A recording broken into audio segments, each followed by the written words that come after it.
Good morning. I'm Reverend Elea Kemler, minister of First Parish Church of Groton, Massachusetts, and I am so glad you are here this morning. We are a community seeking to deepen spiritually, to take care of one another, and to be a blessing to this world. Unitarian Universalism is a faith for all, so whoever you are, whatever country you come from, whoever you love, whatever your abilities, challenges, or gifts, wherever you are on life's journey, you are welcome in this virtual at the moment, but also very real community. If you are visiting us for the first time, welcome. We're so glad you are here. Members of our Welcoming All group are on the chat and would love to say hello to you by name. And if you are not new, we also hope that you will write into the chat and let us know that you are here today. Everyone is invited for coffee and conversation on Zoom after the service, and I would love to say hello to you there. You'll see the link to coffee and conversation on the screen once the service is over. If you would like more information about First Parish Church of Groton and our programs, events, and small groups, just email welcome@uugroton.org and we will get you connected. Thank you to those contributing to today's service, as always to Shawn McCann, Director of Music Ministries at First Parish, to Lee Kinvey, our intern minister, and Marissa Benson, Youth and Young Adult Programs Coordinator. Today you will also hear the lovely singing of Martina Smyth and Kira, Lara, and Meredith Hill. Dr. Rachel Naomi Remen writes, "The places where we are genuinely met and heard have great importance to us. They remind us of our strength and our value in ways that many other places may not. The places in which we are seen and heard are holy places. They remind us of our value as human beings, and they give us the strength to go on. Our congregation strives to be such a holy place, and the love which holds our congregation together is stronger than physical distance. The sanctuary we create together during this time is real. I hope you will come inside and rest for a while and be reminded of your strength, your value, and your belovedness." So now I will ring the meditation bell 3 times and invite you to take 3 good deep breaths.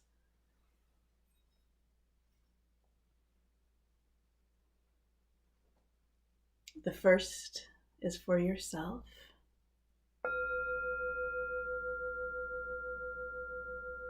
The second is for the ones you love.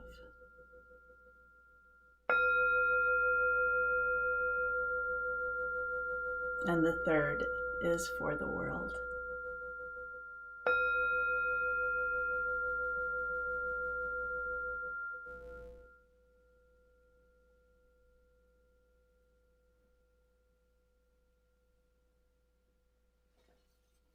Our intern minister, Lee Kinvey, will light the chalice this morning.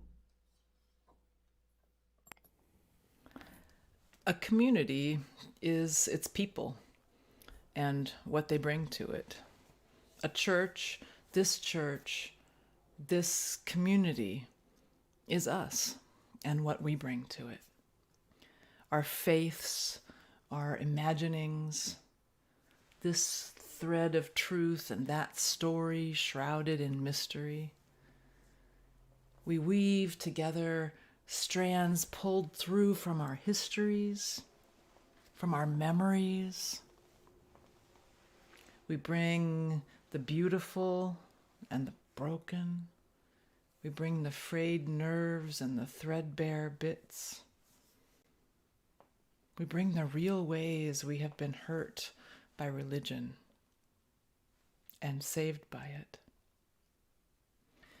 Here, striving toward beloved community is part of our religion. We're doing the work of hope while remembering that we belong to each other, neighbors and strangers, the ones we have so much in common with, and the ones we think we'll never understand. Our work is to remember that we belong to each other. We are kin. What community we create here for ourselves, we weave with painstaking care and patience. Each of us bringing fabric, yarn, thread for this beloved cloth.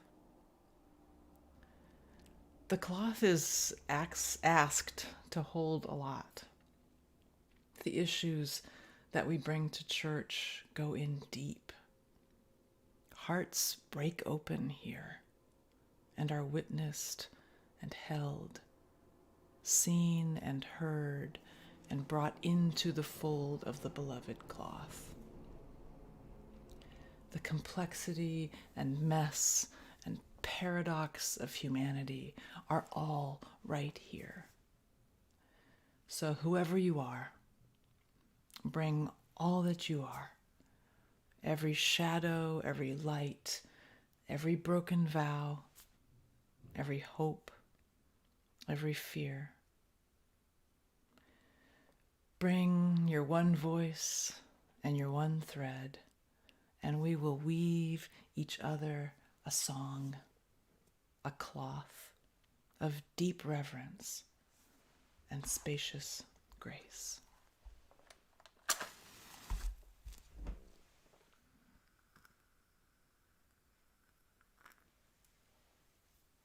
Here you go, Leah.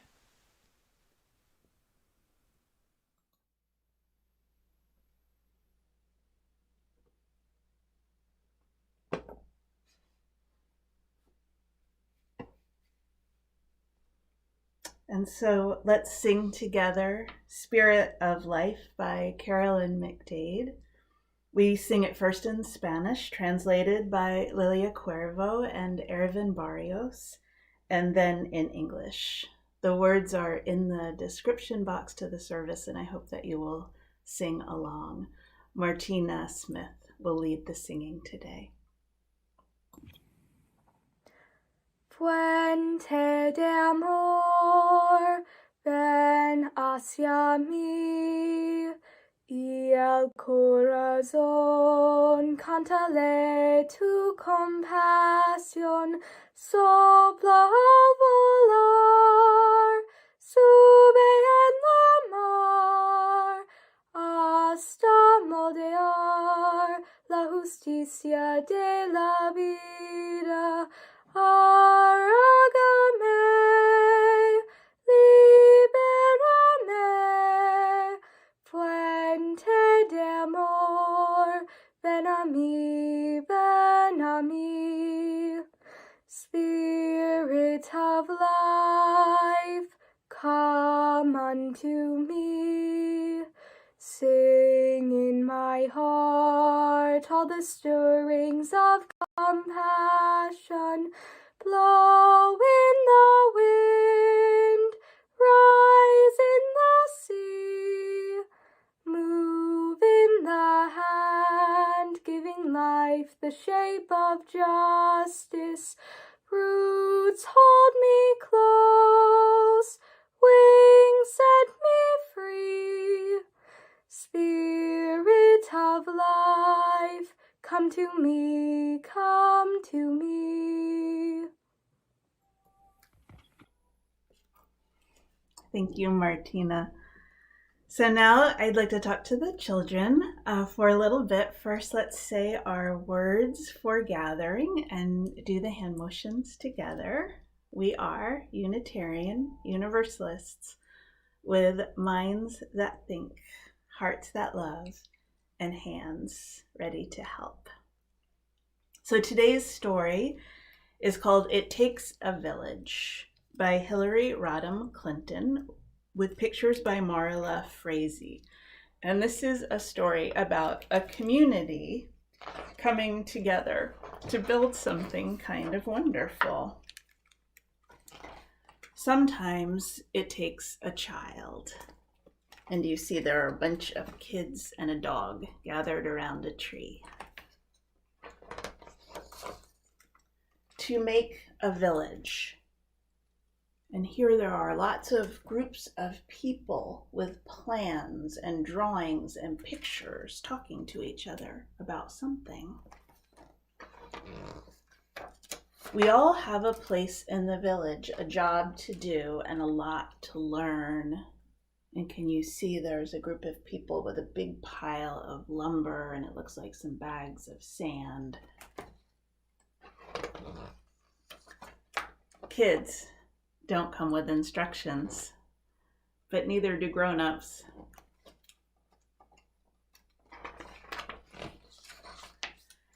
Every child needs a champion. A champion is someone who's really on your side, or two, or three, or more. And can you see here that grown-ups and kids are building something together? And the right tool to get the job done.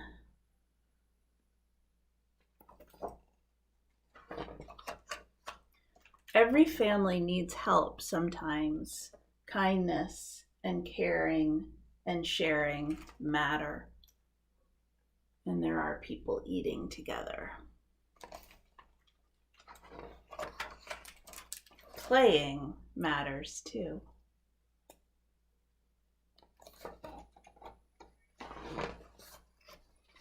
And resting, because the world is in a hurry, but children are not. And can you see that all different groups of people are resting and taking naps and reading books? The village needs every one of us to help, and every one of us to believe in each other. And here it looks like there are people who are weaving some kind of net together, and people who are making something with cloth, and people planting flowers.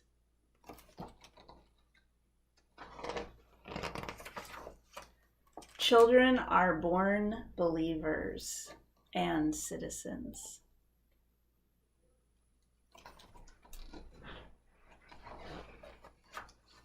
Let us build a village.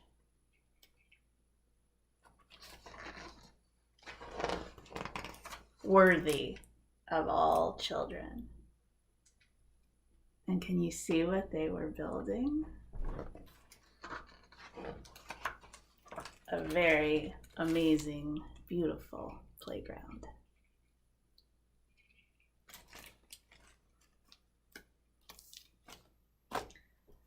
So now Lee has a song for us. It is called Come, Come, Whoever You Are. And it is a song about how you can always come back to the people who love you. Even if you make a mistake or break a promise or you feel sad or angry. Our community at church is like that.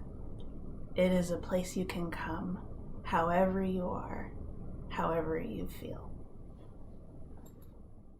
In a moment, I will invite you to join in singing Come, Come, Whoever You Are. The text is from Mevlana Jalaluddin Rumi, who was a 13th century Muslim theologian, scholar, and Sufi mystic. He is well known throughout the world for spiritual wisdom and exquisite poetry. He was born in modern-day Afghanistan from Persian-speaking parents and lived most of his life in the Anatolian Peninsula, which is where modern-day Turkey is. He was a lifelong scholar of the Quran and Islam. We sing it today with the big welcome of community, the big welcome of ourselves and each other just as we are. with our shine and our shortcomings, again and again turning back toward each other, toward community, toward joy and belonging. The structure of the song is that the descant begins and continues throughout. We sing the main tune once, and then in a 4-part round, eventually resolving into Come, Yet Again Come. Since you're all on mute, you can sing at the top of your lungs with no inhibitions. Feel so welcome. Though you've broken your vows 1,000 times, though you've broken your vows 1,000 times, though you've broken your vows 1,000 times, though you've broken your vows 1,000 times, come, come, whoever you are, wanderer, worshipper, lover of leaving, ours is no caravan of despair. Come, yet again come. Come, come, whoever you are. Wanderer, come, whoever you are. Ours is no caravan, lover you are. Ours is no caravan, lover you are. Ours is no caravan, lover you are. Ours is no caravan, lover you are. Ours is no caravan, lover you are. Ours is no caravan, lover you are. Ours is no caravan, lover you are. Ours is no caravan, lover of speed. Ours is no caravan, of despair. Come, yet again, 1,000 times. Come, yet again, 1,000 times. Come, yet again, 1,000 times. Come, yet again, come. Come, yet again, come.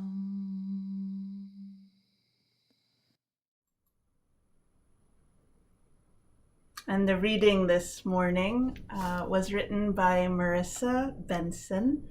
She wrote it just for us this week, and it is called The Ones We've Been Waiting For.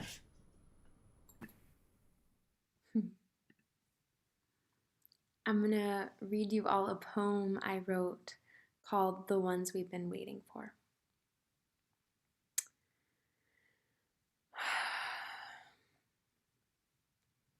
It is us, the misfits, the old, the poor, the lost, the unsure, the closed-hearted. It is us we have been waiting for. We are the beloved community we have been searching for our whole lives.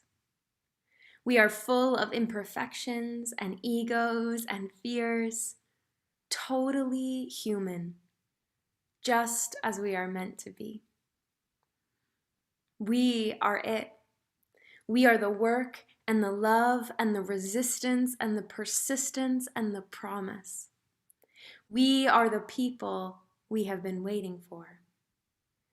We must lean in and let ourselves love one another.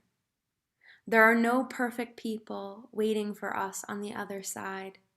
We are in it, living amidst beloved community, if only we can perceive it. Belonging, love, connection, they all exist in the place between perfection, between what we thought we wanted and what actually is. The dream we have been dreaming is just that, a dream, a fantasy that keeps us away from the magic of this moment, the messiness and the realness and the love.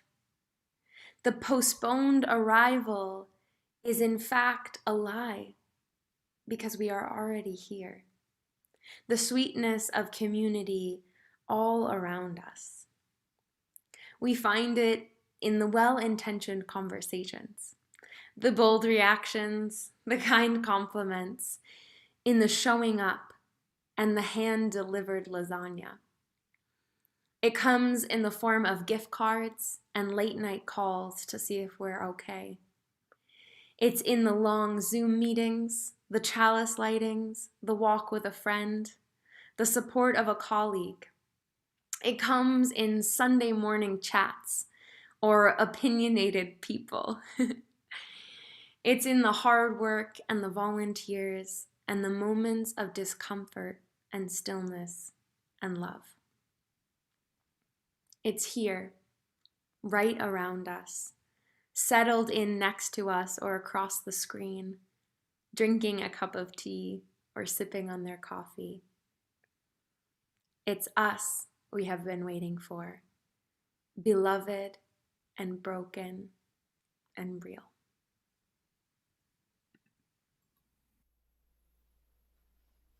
Thank you, Marissa.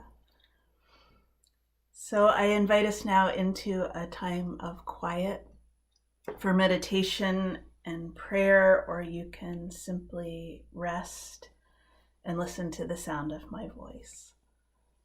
I will pause twice and invite you to tell us in the chat first any sorrows or concerns that weigh upon your heart today.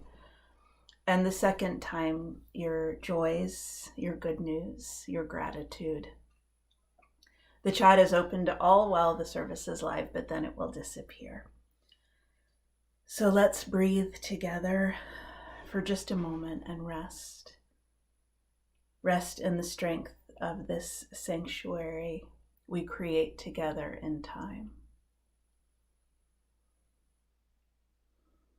Eric Williams writes, "The world is too beautiful to be praised by only one voice. May you have the courage to sing your part. The world is too broken to be healed by only one set of hands. May you have the courage to use your gifts." So in the presence of this tender and strong community, we build again in this moment and across physical distances and screens. Let us rest together for a little while, that we might find our courage again and sing our parts. Let us pray for all who are sick and for all who are grieving loved ones who have died. Let us pray for all hospital staff and medical workers, for nurses and doctors and cleaners and technicians, for first responders and teachers and grocery store clerks.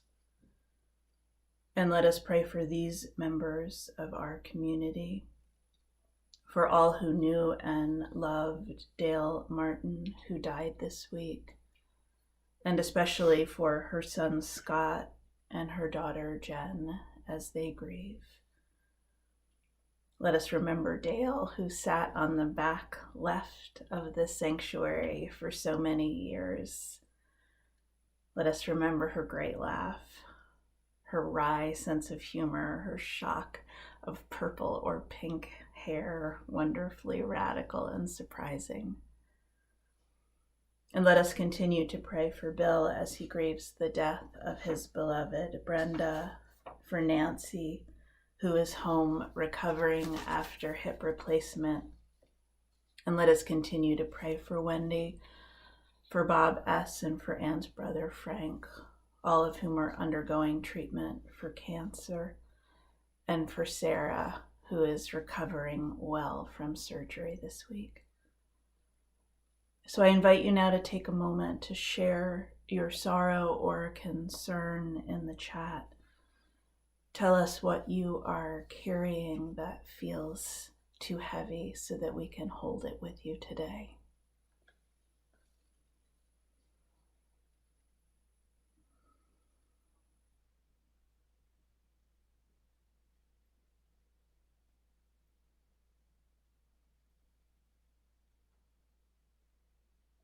We hold this sorrow in love. And we also celebrate together and share our gratitude and our joy. So let us pause to give thanks for all that is good, for the beauty of winter snow, for yesterday's sunshine, for the vaccine, and for each person who is able to receive it. And I invite you to use this moment to write into the chat and share something you feel particularly grateful for. If you had a joy or a reason to celebrate this week, share that so that we can celebrate and be grateful with you.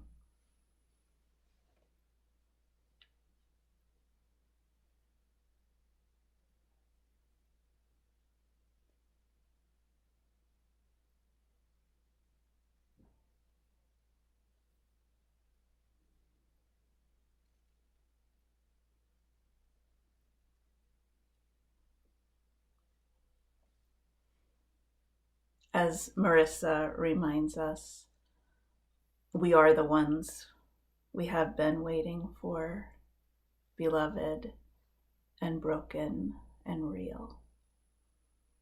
Let us remember that we belong to each other. Amen. So a couple of announcements. First, I hope you will take a second now to hit the like button, because doing that helps others who are in need of a religious community such as ours to find us on the internet.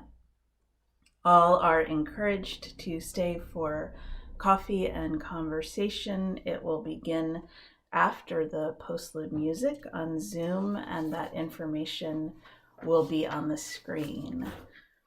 If you are local and it is not snowing heavily with slippery roads here by 1 o'clock, you are welcome to come to our weekly vigil for Black Lives. Today and every Sunday from 1 to 2, we gather on Main Street to be in witness to the value and preciousness of Black lives. So again, watch the weather, because we may need to cancel today if the roads are slippery and dangerous. On Wednesdays from 4 to 5, we have a new offering called Wednesday Workshops with Marissa.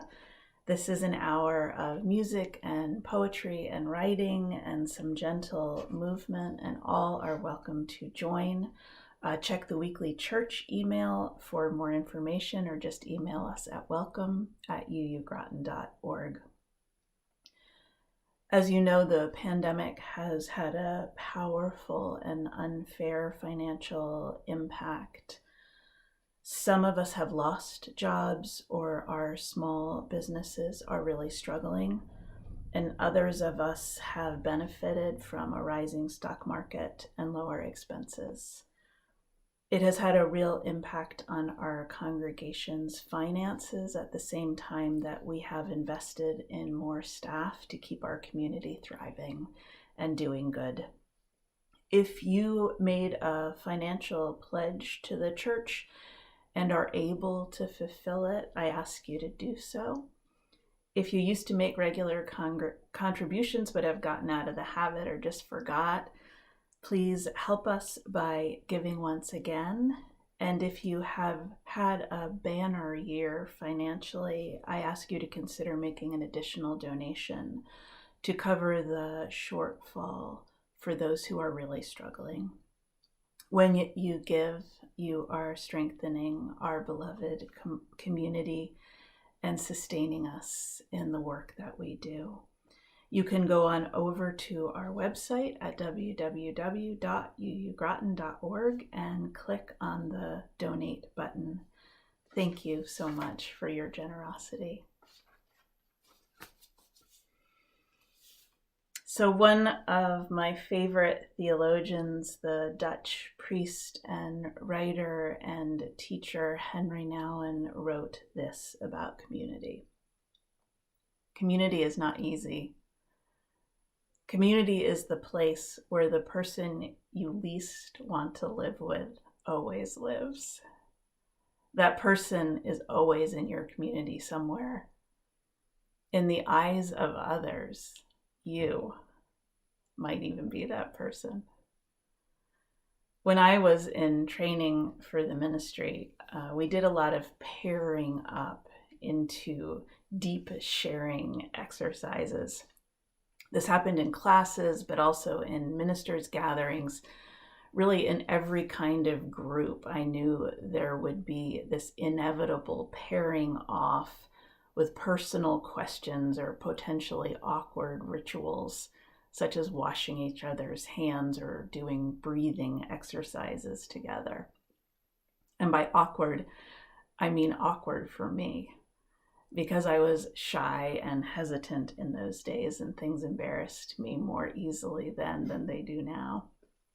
I developed this bad habit of scanning the room to find the person I thought I least wanted to be paired up with, because for whatever reason, I thought I would be at my most awkward and shy and hesitant with that person. And however we did it, counting off or turning to the person to your left or your right, or the leader choosing the pairs, I would get paired with the person I least wanted. It got to the point, and I swear this is true, that before the partnering up even began, I would just go stand next to the person I didn't want. That's how reliable it was. Now, it usually turned out fine, of course, often more than fine, and I learned something lovely about the person I didn't want. But as many of you already know, I am a slow learner of life's lessons. And there is no doubt that I was the person someone else didn't want in that room sometimes. Probably half the room was thinking, oh God, please not the awkward one with the red hair who's embarrassed by everything. I was blessed by a wonderful teacher in the form of a friend named Lara Ruth Jarrett, who was in a lot of these groups with me and is now the minister of a vibrant congregation in Jamaica Plain, Massachusetts, called Hope Central Church. Lara Ruth had, and no doubt still has, the capacity to create a sense of connection with every person she meets, everywhere she goes. She is the best question asker. I think because she's so truly curious about other people's lives, about their experiences, about the ways they see the world. And she's certain she will learn something from everyone she meets, and so she does. Going places with her always took time because she would get into these conversations everywhere. She wanted to know how the grocery bagger had learned to place the groceries in the bag so beautifully, like the pieces of a puzzle. She wanted to know how the coffee maker at the cafe had figured out just the right length of time to steam the milk. She made people feel seen and heard everywhere she went. She created something hard to describe, but the word kinship comes to mind. A sense of being connected, a sharing of selves, even if just for a moment, a way of valuing the person she was with. Henry Nouwen knew a lot about kinship, too. He spent the last decade of his life living in a community of disabled and non-disabled adults in Toronto called Daybreak, where the organizing belief is that each person has an inherent worth and dignity that has nothing to do with their abilities or talents or intelligence or anything external at all. When he got there, Nouwen was struggling with a deep and devastating depression, and he was given the job of caring for a young man named Adam each morning, washing and dressing Adam, feeding Adam breakfast. Adam didn't walk or speak, and taking care of Adam helped Nouwen emerge from his depression and taught him about the power of human connection. And here is something he wrote about that. As I began taking care of Adam, I slowly discovered what life is about. As I bathed this 25-year-old man and washed his face and combed his hair and dressed him and fed him, I began to realize what an incredible gift life is. Adam spoke to me in a language I didn't know he could speak, a language I didn't know I could speak. He told me how hidden and vulnerable and deep life is. Being with him gave me a sense of being closely in touch with living. And after a while, I felt this enormous desire to leave my office and my books and to go be with Adam because he would tell me what life was about. I began to realize that every time people say yes to life, in whatever form, they start to give hope to each other. I had never experienced hope so concretely until I began to wash Adam. Adam strengthened my hope. It wasn't optimism. Adam is not going to get better, but he offers me hope. This hope can form a very strong bond among people who are willing to go where life is fragile. I love that last sentence. This hope can form a very strong bond among people who are willing to go where life is fragile. Where people who are practicing to say yes to life in whatever form, and so are giving hope to each other.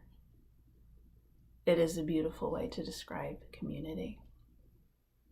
Our theme this month is beloved community. There are lovely words, beloved and community, but what do they mean? The term beloved community was coined by the early 20th century theologian Josiah Royce, who was the founder of the Fellowship of Reconciliation, the oldest religious peace organization in the world. Dr. Martin Luther King was a member of this organization, and beloved community came to have an incredibly important place in Dr. King's theology and practice. Dr. King's vision of the beloved community was very, very big. His vision was global, all people on the planet sharing resources, poverty and hunger and homelessness and oppression ceasing to exist because people simply would not tolerate them. Conflicts within and between countries resolved without bloodshed because of a deep and shared commitment to nonviolence. The core value and guiding principle behind King's vision of beloved community was love, what he called agape love, and defined as the love of God operating in the human heart. He wrote, agape love does not begin by discriminating between worthy and unworthy people. It begins by loving others for their sakes. It is a love seeking to preserve and create community. The UU minister, Reverend Victoria Safford, describes King's vision of beloved community this way. For Dr. King, beloved community was not just a goal or a destination. It was not any kind of idealistic or utopian dream, but instead a way of being, spiritually, politically, economically, emotionally. Beloved community is an orientation of the heart. It is an understanding of your own relationship to other people, to everyone else on the planet, to every living thing. Beloved community is a daily practice, a spiritual politics that requires inclusivity, nonviolence, and the discipline of radical hospitality. The reality of beloved community is that it takes practice and commitment, and even then it is messy and sometimes uncomfortable, and asks us to grow our compassion, our patience, and our sense of who belongs. It asks us to go find the person we least want to be partnered with and find out what they have to teach us, what they have to share that we had no idea we needed and maybe didn't even want. Beloved community is, I believe, at its heart, the practice of kinship. It is about weaving those threads of connection, not only with the people who are most like us or easiest to weave with, but with everyone. It is the assumption that every single human being we meet is our teacher. Father Gregory Boyle is a master practitioner of kinship.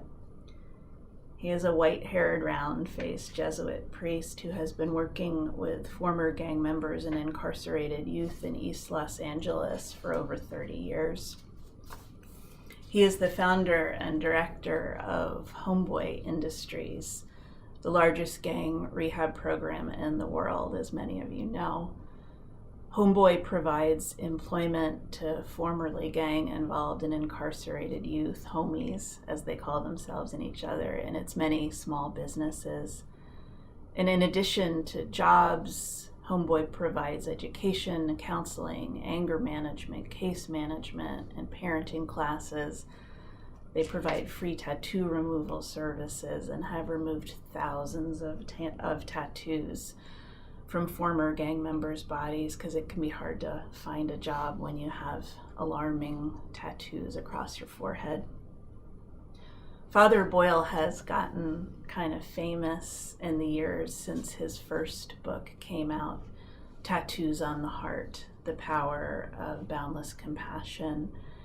He now has a second book called Barking to the Choir. He has a TED Talk. He has numerous interviews with people like Terry Gross and Krista Tippett. He has lots of speaking engagements and honorary degrees, and he gives graduation speeches and has received awards, and it doesn't seem to have changed him at all. He's still hilarious and humble. And he talks about things like delight and awe and love, where many others use words like violence and despair and disposable lives and generational poverty. And he almost always tells stories which are hilarious and heartbreaking and poignant about the young women and men he works with and learns from, and is in deep and mutual relationship with. He delights in the young women and men he works alongside while they transform their lives. And he believes utterly that compassion is the doorway, that it is through compassion that people come to know ourselves as kin, no matter who we are and how different we might seem on the surface. And when we know ourselves as kin, as belonging to each other, everything becomes possible. So one of my favorite talks by Father Boyle is him telling the story of an experience he and two of the homies had when they were giving a talk at Gonzaga University in Spokane, Washington. There's a link to the video, and I'll put it in the description of today's service so you can hear and see him yourself, but I'll try to do him justice. This is the story as Father Boyle tells it. It has been the privilege of my life for 30 years to have been taught everything of value by gang members. In the last few years, they've taught me how to text, and so I'm really grateful to them, because I find it sure beats the heck out of having to actually talk to people. And I'm pretty dexterous at it, LOL and OMG and BTW. The homies have taught me a new one, OHN, which apparently stands for oh hell no, and I've been using that one quite a bit lately. My alma mater, Gonzaga University, called me and said they were going to have a big talk on a Tuesday night with 1,000 people, and so I said, sure. And they said, can you bring 2 homies with you? And when I go on these talks, I always pick homies who have never flown before, just for the thrill of seeing gang members panicked in the sky. I've never picked anyone more terrified of flying than this guy Mario. He was absolutely petrified. In fact, he was hyperventilating, and we hadn't even boarded the plane yet. And then our flight crew arrives, and I see the two flight attendants, women, and they both have very large cups of Starbucks coffee, and they're schlepping up the front steps. And Mario goes, "When are we going to board the plane?" And I said, "Oh, as soon as they sober up the pilots." I should tell you that Mario, in our 30-year history at Homeboy, is the most tattooed individual who's ever worked there. His arms are all sleeved out, neck blackened with the name of his gang, head shaved, covered in tattoos, forehead, cheeks, chin, eyelids that say "the end," so that when he's lying in his coffin, there's no doubt. And I've never been in public with him, and we're walking and people are doing these shock double takes and mothers are clutching their kids more closely. And I'm thinking, wow, isn't that interesting? Because if you were to go to Homeboy on Monday and ask anyone there who's the kindest, most gentle soul who works there, they wouldn't say me. They'll say Mario. He sells baked goods at the counter at our cafe. Mario is proof that only the soul that ventilates the world with tenderness has any chance of changing the world. So the nighttime talk comes, and it's 1,000 people, and I invite the homies up to share their stories in front of all these people for 5 minutes each, and they're terrified, but they did a good job. And honest to God, if their stories had been flames, you would have had to keep your distance or you would have been scorched. Then I invite them up for the Q&A, and a woman stands up and she says, "Yeah, I've got a question. It's for Mario." First question out of the gate. And Mario goes up to the microphone, and he's a tall drink of water, skinny, clutching the microphone, terrified. "Yes." And she says, "Well, you said you're a father, and you have a son and daughter who are about to enter their teenage years. What advice do you give them? What wisdom do you impart to them?" And Mario clutches his microphone, and he's trembling, and he's getting a hernia just trying to come up with whatever he's going to say. And he finally blurts out, "I just," and he stops and retreats back to his microphone, this clutching, terrified retreat. But he wants to get this whole sentence out, and he starts crying as he says it. "I just don't want my kids to turn out to be like me." And there's silence until the woman who asked the question stands back up, and now it's her turn to cry. And she says, "Why wouldn't you want your kids to be like you? You are loving, you are kind, you are gentle, you are wise. I hope your kids turn out to be like you." And 1,000 total perfect strangers stand up, and they will not stop clapping. And all Mario can do is hold his face in his hands, so overwhelmed with emotion that this room full of people, strangers, have returned him to himself, and they were returned to themselves. Kinship. Mother Teresa once said, "If we have no peace, it is because we have forgotten we belong to each other." The answer is kinship, to try to create it everywhere we go. So that is your spiritual homework for this week, to practice kinship. As often as you are able, and in as many places as possible, welcome each person you meet as if they are exactly the person you have been waiting for, hoping for, and assume that they have something to teach you, something you don't even know you need.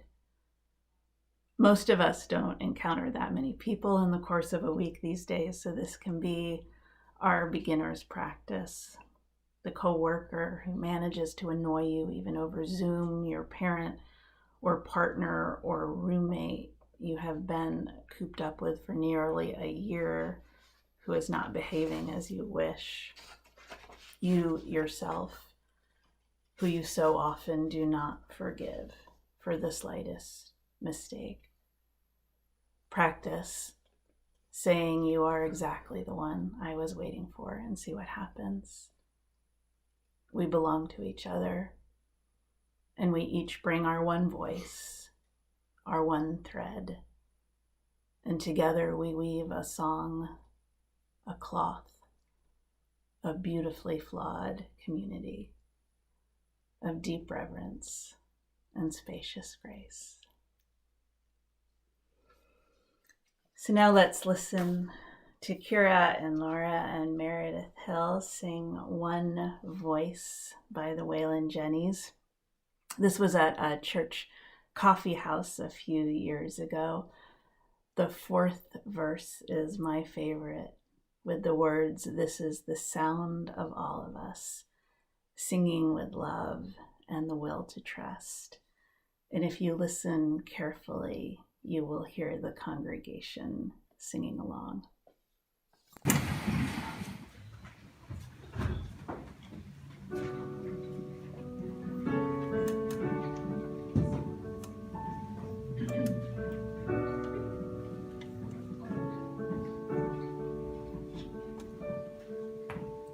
This is the sound of one voice, one spirit, one voice, the sound of one who makes a choice. This is the sound of one voice. This is the sound of one voice.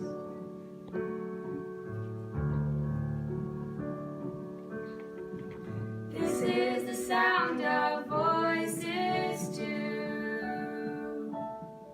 The sound of me singing with you, helping each other to make it through. This is the sound of voices too. This is the sound of voices too.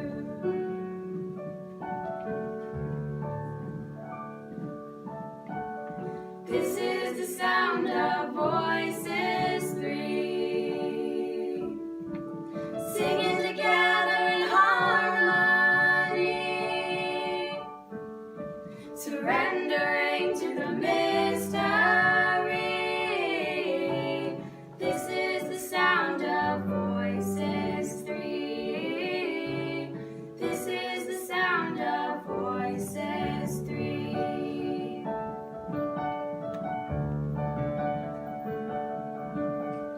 This is the sound of all of us, singing with love and the will to trust. Leave the rest behind, it will turn to dust. This is the sound of all of us. This is the sound of all of us.